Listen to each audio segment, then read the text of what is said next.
नमस्कार दोस्तों, मैं संजय द्विवेदी और आप देखना शुरू कर चुके हैं गढ़ जागृति। जी हाँ, हमारा इस चैनल को बनाने का मकसद ही है हम कि उत्तराखंड की संस्कृति को बचा सकें और उत्तराखंड में प्रदर्शित होने वाली फिल्में, एल्बमें और उत्तराखंड की जितनी भी सांस्कृतिक विरासत है आपको इस चैनल के माध्यम से हम दिखाएंगे। तो दोस्तों, तो आज हमारे बीच मौजूद है घर जमे मूवी की पूरी टीम। आइए जानते हैं किस प्रकार का उनका फिल्म बनाने का अनुभव और किस प्रकार की उन्हें दिक्कतों का सामना करना पड़ा। आइए मिलाते हैं आपको घर जमे की टीम से। सरोज जी, जैसे कि आप उत्तराखंड की संस्कृति से लगातार जुड़े हैं, तो आप अपने जीवन के बारे में बताइए, किस प्रकार से आप ये उत्तराखंड की लोक संस्कृति से जुड़े और किस प्रकार से आपने ये फिल्म बनाने के बारे में सोचा। सबसे पहले तो ये है कि मैं एक पब्लिक स्कूल में नौकरी करती थी और वहाँ पे बच्चों को जैसे प्रोग्राम कराना है। फिर उसके बाद आगे स्टेजों में हमको प्रोग्राम मिल जाते थे कि स्टेज प्रोग्राम कराना है। फिर उसके बाद मैंने अपनी जो लुप्त होती हुई संस्कृति हमारी गई मंगल गीत, फिर मैंने महिलाओं को जोड़ा और मंगल गीत कराए। फिर गांव में हमने महिला मंगल दल बनाया, उनको मतलब अपनी संस्कृति जैसे कि थड़िया चौंपला झूमेलो वगैरह ये सिखाया। उसके बाद धीरे धीरे मैंने महिलाओं को स्टेज प्रोग्रामों में जैसे कि भस्मासुर नाटक, सत्यवान सावित्री और इसी तरह के कई नाटक मतलब उनको कराया। धीरे धीरे जब महिलाओं को मतलब वो होने लगे कि हमको भी आगे और करना है, आगे बढ़ना है, तो मंगल गीत पे आ गई और मंगल गीत भी हमारा बहुत सुंदर यहाँ पे चला। उसके बाद तो मैंने रामलीला का प्रयोजन मतलब महिलाओं के सामने रखा, तो उन्होंने भी मतलब ये कह दिया कि हाँ हम रामलीला करेंगे और महिलाओं ने बहुत सुंदर भूमिका निभाई रामलीला में।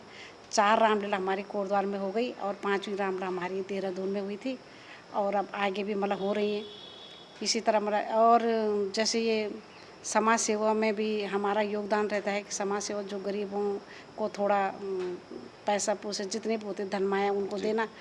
फिर हमने यहाँ पर मैंने कई कैसेटें पहले मतलब इससे पहले कैसेट भी मैंने बना रखी है गढ़वाली गानों तो की। मतलब आप लगातार शुरुआत से लगे हुए हैं। हाँ, लगे और हुए आगे भी आपका विचार कि जैसा आपने अभी घर जमे का निर्माण करा तो उसके बाद भी आपका आगे विचार है। अब मैं ये सोच रही हूँ कि अब हमने घर जमाई बना दिया तो इसके बाद अभी मतलब और हमारे विचार है। कहानी हमारे डायरेक्टर कपटियाल जी लिख रहे हैं जी। और अभी हमारी एक सुनील घिल्डियाल की बन रही है रामी जी। और उसके बाद फिर तुरंत मतलब मैं अपनी फिर फिल्म बनाऊंगी एक और। ठीक, तो साथियों, जैसे कि आपने सुना सरोज रावत जी का विचार कि शुरुआत से ही उत्तराखंड की संस्कृति को बचाने के लिए काम कर रहे हैं और आगे भी इस तरह से काम करते रहेंगे। तो आपको बता दूं मैं कि एक मूवी आई है घर जमे, जो इनका ही चैनल है एसआर चैनल सरोज रावत के नाम से। तो आप यूट्यूब में जाकर घर जमे सर्च मार के मूवी देख सकते हैं और उसमें अपने विचार रखिए मूवी किस प्रकार से बनी है, क्योंकि बहुत से कलाकारों की उसमें मेहनत लगी है और काफ़ी परिपक्व कलाकार उस फिल्म में मौजूद हैं। तो आपको अभी उस फिल्म से जुड़े और भी कलाकार से पूरी टीम से रूबरू कराएंगे, तो आप वीडियो में लास्ट तक बने रहिएगा।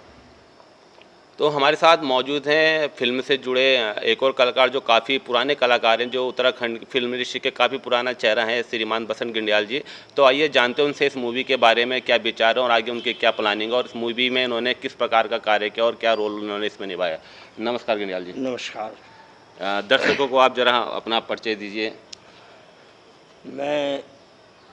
मेरा नाम बसंत घिल्डियाल है और लगभग बचपन से ही मैं इस कला क्षेत्र में रहा हूँ। कॉलेज टाइम से ही पहले नाटकों में, गायन में और रिदम वगैरह में मैं प्ले किया करता था। स्कूलों में सांस्कृतिक कार्यक्रम किया करता था। उसके बाद फिर मेरी सर्विस भी गीत एवं नाटक प्रभाग में लगी। वहाँ भी मैंने फिर सेवा का मौका दिया। 15-20 साल मैंने वहाँ अपने बिताए नैनीताल में। फिर वहीं से कलाकारी का एक ऐसा जुनून दिमाग में आया, तो मैंने सन 1979 में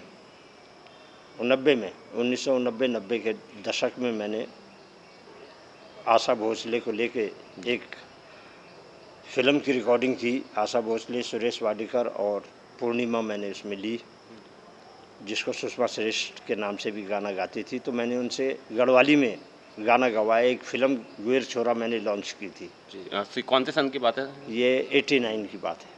क्योंकि मैं ये कह सकता हूँ कि गढ़वाल का सिनेमा का जो सबसे अच्छा दौर था वो 80 का दौर हम मान सकते हैं। हाँ, हाँ। तो उस समय घर जमे रिलीज हुई थी, उसके बाद की बात। 1985 में गर्जे में रिलीज हुई थी। हाँ, तो ये हमने 89 में ये रिकॉर्डिंग बॉम्बे लैब दादर में करवाई थी।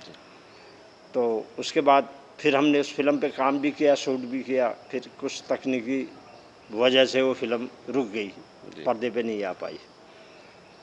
घिंडियाल जी, मैं आपको बीच में रोकना चाहूँगा। जैसे कि हम कह सकते हैं कि जैसे गढ़वाली फिल्म सबसे पहले जगवाल आई थी हाँ जी। जी, जगवाल से लेकर और आज तक ये सन 2022 चल रहा है। उत्तराखंड इंडस्ट्री को 52-53 साल हो चुके हैं, लेकिन फिर भी उत्तराखंड जो सिनेमा है उस मुकाम तक नहीं पहुंच पाया जो 80-90 के दौर में हुआ करता था। तो इसके पीछे आप क्या कारण मानते हैं? क्योंकि कार्य तो उत्तराखंड सिनेमा काम लोग कर ही रहे हैं लगातार, लेकिन फिर भी जिस हिसाब से लोग दर्शक मिलने चाहिए थे, फिल्मों को लोगों का प्यार मिलना चाहिए था, वो मिल नहीं पा रहा है। तो आप इसको लेकर क्या कहना चाहेंगे? सबसे ज़्यादा तो दुख इस बात का है कि हमारी गढ़वाली फिल्म देखना पसंद नहीं करते। अभी हमने यहाँ कोटद्वार में खैरी के दिन फिल्म लगाई, हमें पकड़ पकड़ के लोग लाने जी, मैं लगे। वही कहना चाह रहा हूँ कि है नहीं, जब कोई नहीं आए तो फिर हमें स्कूल के बच्चे लाने पड़े जी, कि भाई किसी न किसी तरह से हाउसफुल हो। हाउसफुल। और सबसे दुख की बात यह, हमारे कलाकार ही हमारी फिल्म को देखना नहीं चाहते। एक कारण तो ये है जी। दूसरा ये है कि फिल्में बनती हैं, पिक्चर हॉल वाले कहते हैं भाई 50% तो हम लेंगे, है नहीं, और टैक्स भी आप देंगे। उसके बाद हमारे को क्या मिला जी, पूरे हफ्ते में निचोड़ में? जी। वहाँ पर आके प्रोड्यूसर की कमर टूट जाती है, वो दूसरी फिल्म बनाने के लायक रहता ही नहीं। क्योंकि उत्तराखंड में हिंदी सिनेमा जगत के लिए खूबसूरत वादियाँ तो है, लेकिन जो उत्तराखंड के लोग लोकल कलाकार हैं उनके लिए यहाँ काफ़ी मुसीबत हैं। वो यहाँ पे उत्तराखंड में शूटिंग के लिए पूरा माहौल है, लेकिन क्षेत्रीय फिल्मों के लिए और क्षेत्रीय कलाकारों के ना तो सरकार कोई ध्यान दे पा रही है और ना कुछ करती है। तो आपने इस विषय में कभी मुद्दा उठाया सरकार के बीच कि भाई हम कलाकारों को मदद की जाए? कई बार इस बारे में कहा गया, मगर अभी ये उत्तराखंड सरकार ने, धामी जी ने एक नई फिल्म नीति लागू करी है, उसमें उन्होंने 2 करोड़ का वो प्रावधान रखा है कि क्षेत्रीय फिल्मों को, अच्छे कलाकारों को अलग, जो व्यस्त कलाकार होगा उसको अलग, टेक्नीशियन को अलग। मतलब उससे लगता है कि फिल्म अगर मूवी हिट जाएगी तो उसमें भी अलग, उससे लगता है कि कुछ प्रोत्साहन हमारे लोगों को मिलेगा, जो हम लोग पैसा लगा के बड़ी फिल्म बनाएंगे, 35 की बड़े पर्दे पे चलाएंगे, तो हमें कुछ उसमें प्राप्त होगा, तब हम बढ़ पाएंगे, हम कलाकारों को भी अच्छा प्रोफेशन दे पाएंगे। घिंडियाल जी, अब मैं आपसे जानना चाहूँगा, आपने आपकी एक लेटेस्ट मूवी आई है अभी घर जमे, तो कैसा एक्सपीरियंस रहा आपका उस फिल्म में और किस प्रकार का आपको उसमें रोल है और कैसा टीम का सहयोग रहा? बहुत अच्छा रहा और बड़ी अच्छी टीम हमें मिली, उसमें सभी लोग बड़े अच्छे मजे हुए कलाकार थे। मेरे को भी एक हरिजन का छोटा सा एक कैरेक्टर मिला और बहुत वज़नदार कैरेक्टर था वो, तो मैंने भी बड़ी खूबी उसको जितना मेरे से हो सका मैंने निभाया। और फिल्म में यही संदेश गया कि भाई हमें ये शराब, जुआ, ये सब चीज़ों से दूर रहना चाहिए, अपनी घर गृहस्थी को पहले देखना चाहिए, और ऐसे जो उदंडी हैं जो अपना, उनका तो कुछ काम नहीं है पर दूसरे को भी बिगाड़ते हैं, इन लोगों से ज़रा सावधान रहना चाहिए। तो आप दर्शकों को क्या अपील करेंगे कि मूवी क्यों देखें? घर जमे मूवी को वो क्यों देखें? इसलिए देखें कि कुछ सीख लें कि किस तरह से आदमी के अंदर जब व्यसन की लत हो जाती है, वो किस तरह से अपने घरवाली को भी दांव पे लगा देता है, जुए की लत हो जाती है, तो कम से कम वो उस काम को ना करे। जी। और हमारे यहाँ पर जो हमारी लोक संस्कृति है, जैसे उसमें नारंगी वगैरह ये सब सारे साधन हमारे यहाँ हैं, मेला लगता है तो उसमें बिजनेस के भी सारे साधन हैं, सब कुछ यहाँ पर है, मगर हम लोग ये वहाँ भी इन कुरीतियों से बचें। तो आगे अब आपका क्या विचार है? आगे लगातार क्षेत्र में कार्यरत रहेंगे, कुछ प्लान है आपका आगे? हाँ, आप देखो, जब तक धौगनी चल रही है तो तब तक अगर लोग बुलाएंगे तो काम करते रहेंगे। और दर्शकों, आपने सुने उत्तराखंड सिनेमा के सबसे सीनियर कलाकार बसंत घिंडियाल जी ने अपने विचार आप लोगों के समक्ष रखे। तो आइए पूरी घर जमे टीम के और भी सदस्यों से मिलते हैं। तो साथियों, आपने भी और भी कलाकारों के विचार सुने, तो अब हमारे साथ मौजूद हैं घर जमे मूवी के मुख्य कलाकार श्रीमान बोठियाल जी। आइए उनसे जानते हैं इस फिल्म के सफ़र के बारे में, किस प्रकार का उनका अनुभव रहा इस फिल्म को लेकर। नमस्कार बोठियाल जी। नमस्कार द्विवेदी जी। मेरा नाम दिनेश चंद बोठियाल है और मेरा मुख्य कार्य पुरोहिताई का कार्य है, जो कि समाज में अपनी संस्कृति को उत्थान करना और अपने आप भी स्वयं नियम पे रहना। मैं स्वयं भी मांस, मदिरा आदि, धूम्रपान आदि से स्वयं वर्जित हूँ। लेकिन फ़िल्मों में आपने बिल्कुल हाँ, तो नशीड़ी झांझी का जी, पूरा रोल करा हुआ है। इसीलिए मैंने इस बात का ज़िक्र किया है कि मैंने वो कार्य किया है जो मेरा आम जीवन में, व्यावहारिक जीवन में कहीं भी इसका कोई लेस मात्र भी असर नहीं है। मैं इन समस्त वस्तुओं से स्वयं भी दूर रहता हूँ और समाज में यही शिक्षा देता हूँ। जब मैं कथा करता हूँ, सत्यनारायण व्रत कथा वगैरह करूँ या मैंने भागवत आदि भी किए हैं, तो मेरा यही उद्देश्य रहता है कि समाज को सुधारा जाए, समाज की कुरीतियों को सामने रखा जाए।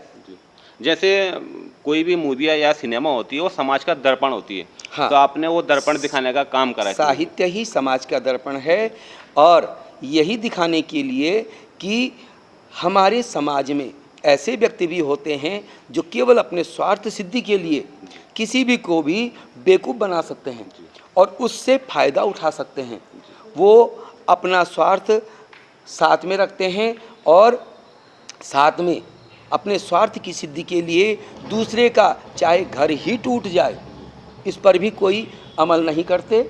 यही इस मूवी में दिखाया गया है। तो आइए इनसे और भी जानते हैं। बौठाल जी, जैसे आप लोग शूटिंग करी तो कुछ यादगार लम्हा रहा होगा आप लोगों का, कुछ वो हमारे साथ दर्शकों के बीच शेयर कीजिए कि क्या यादगार लम्हा रहा आपका।